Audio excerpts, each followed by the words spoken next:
Hello, America. I'm Russell B. Cupples. I am speaking straight from the heart, no pre-written speech or anything like that. I am going to be running for president for the United States of America in 2016. It's too late for me to do it now. But I tell you what, let me tell you a little bit about myself. Like I said, my name is Russell B. Cupples. I am going to run for president if I can get the support um, in 2016 of the United States of America. Uh, I will be running as an independent. The things that I will stand for is freedom, Constitution. We must get back to the Constitution. I want to get the Americans back to where they're proud of America. They're proud of the United States of America.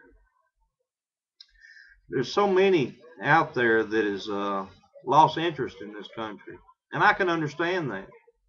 The leaders, legislators, congressmen, senators, even the president, have their idea of what laws should be for the American citizen, and then there's laws for them. I would make sure that everyone is held accountable. You cannot, the legislators, well, let's just say the American leaders. All right, the leaders cannot pass a law for the American citizen and then not apply to them. That's not right. Any law made for the American citizen should also apply to the leaders. It's simple as that. I would make sure that everyone's held accountable for their actions, regardless, and that would include me.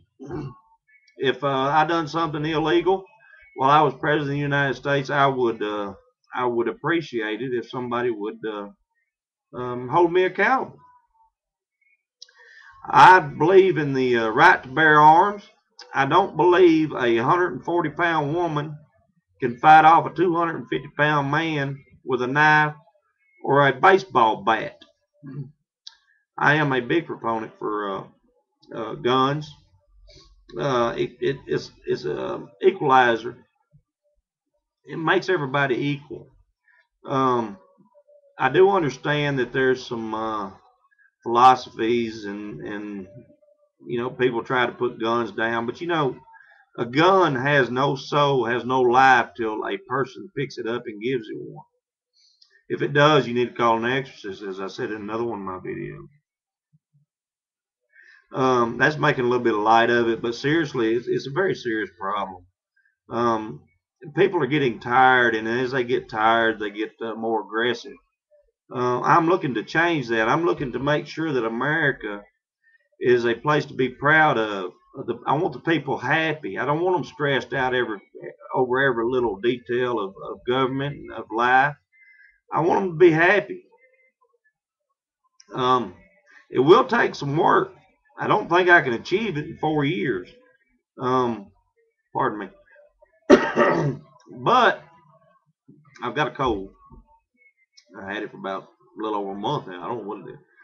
But anyway, where was I? Oh, you know, we're losing American jobs due to corporate taxes, running these companies out of the United States into other countries. We need to reduce corporate taxes. We need a straight tax from anywhere from 35,000 to 45,000 straight up to the top, across the board, the same amount, same percentage. It's not right for the top one. But as you can tell, I'm a poor man. As far as financial ladder, I'm probably on the bottom rung, or at least close to the bottom. And even I know that it's not fair to tax the top 1% to try to compensate for the deficit, to try to get the deficit down. It needs to be fair across the board, and that's what I would base my uh, presidency on is fairness. Um, there needs to be a tax across the board, straight from 35 to 45,000, somewhere around in there, all the way up to the top. The same tax percentage. We must get jobs back over here. The way to do that is drop the corporate taxes, stop imports or decrease imports, and try to increase exports. We need more exports and less imports. It's simple. We've got to get companies back over here. We've got to help companies get to provide companies with the monies to get going, put Americans to work. We need better technology over here. You know, the electronics, I guess all the electronics is made overseas, or the biggest majority of it. We need to bring some of that electronic work over here. We need the technology over here. We need to close the border. Our main goal and objective is to put Americans to work, take care of the American people. You put Americans to work, you drop entitlements. You drop entitlements, you take the pressure off the government. You start working on the deficit that way. And also, by getting other companies over here and manufacturing products, there's revenue right there. That'll work on the deficit. We need to have health care reform. There's no doubt about that. But in a free market society, we have to be real careful about how we go about that. We can't just force people into, you know, there's no way that my employer can pay for my health insurance. There's just no way. This is a small company, and the small companies, you know, there's a place for them everywhere, and especially here in the United States. You know, we need small companies. Is what we do here is we're a small engine repair company. We work on lawnmowers and such. I've done it for, I don't know, I've been with the same guy for about 26 years, I think. The only reason I'm still doing it is because it's my gift. I'm supposedly the best in town, or in this part of the country, actually. I don't know if I agree with that, but that's what they say. But, you know, you cannot force these little companies into paying healthcare insurance because they just can't do it. There's just no way. You know, they could drop me down to flat out minimum wage, you know, and go that route. But, you know, I still don't think they could pull it off. I think they would have to close the doors, and that's happening all over America. There's just no way to do that. There's got to be, we'll have to sit down with some good minds and figure this out. I do believe in a free market society.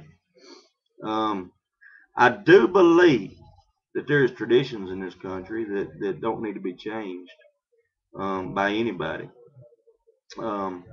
You know, we have the Constitution, we have the Bill of Rights. I believe in them, I support them, I stand by them. And, you know, I honestly think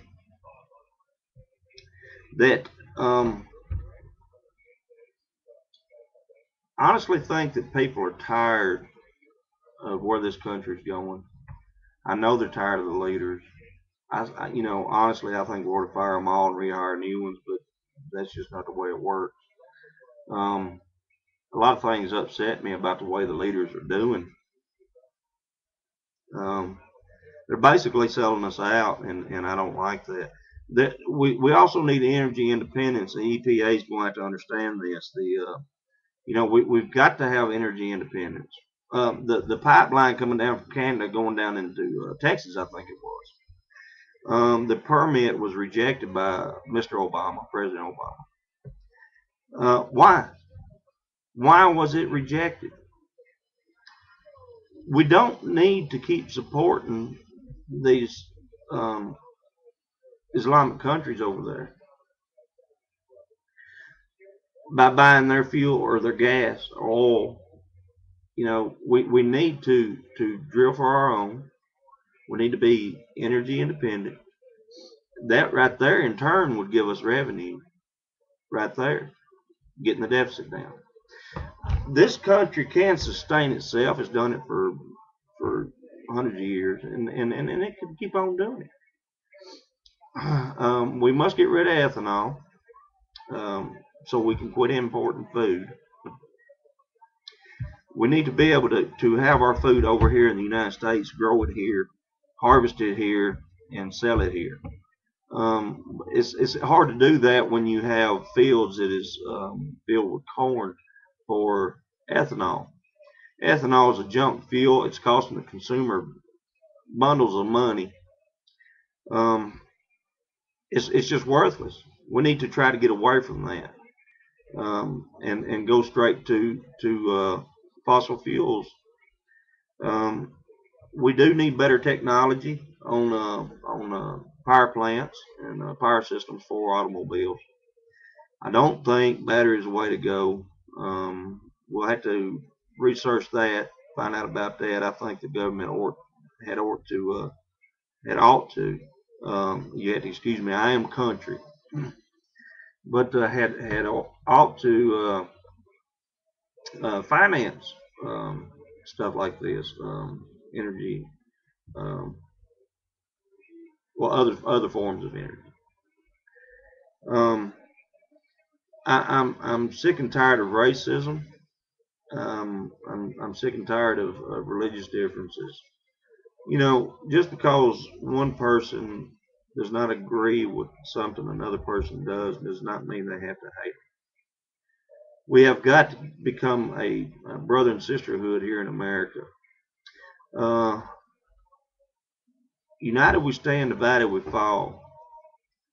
We are so divided now. It's just not. It's not a laughing matter. I mean, it's in bad shape. We have got to pull together, no matter finances, no matter sex, no matter race, no matter religious differences. You know, we have got to pull together. I believe if a man wants Buddha sitting on his front porch, he should have it. I believe if a man wants a cross in his yard, he should have it. I believe if a man wants to tote around a Koran under his arm, he should be able to do so. As long as a religion does not harm another human being or their rights, then that religion has a place here in the United States of America. Here's where it gets a little tricky. This country was founded on Christianity, Christian beliefs. I think this country should remain um, in that mindset. I pledge allegiance to the flag for the United States of America, to the United States of America, to the republic for which it stands, one nation under God, independent, indivisible, and justice for all. I almost messed up there. Sorry, it's been a long day. One nation under God. On our money, it says, in God we trust. There is a separation of church and state, but traditions should not be changed for anyone. If you don't like traditions, the traditions of this country, then you don't like the country. If you don't like the country, why are you here? Simple as that. I want everybody here. This is a melting pot. America has always been a melting pot. That's what makes this country great. Is we have the best minds and workers from all over the world right here. We must get along. We must understand the traditions of this country and support them. If not, we will have no country. You have to stick with one thing with all your might. You have to fight for it. Millions of people did. They fought for it and died for it. And we've basically thrown it away. Why? Because of political correctness. Well, political correctness out the door. Racism out the door. Differences of religion out the door. We must pull together as one America, red, white, and blue. Help me help us. I don't know. Well, let me do a part two. Thank you.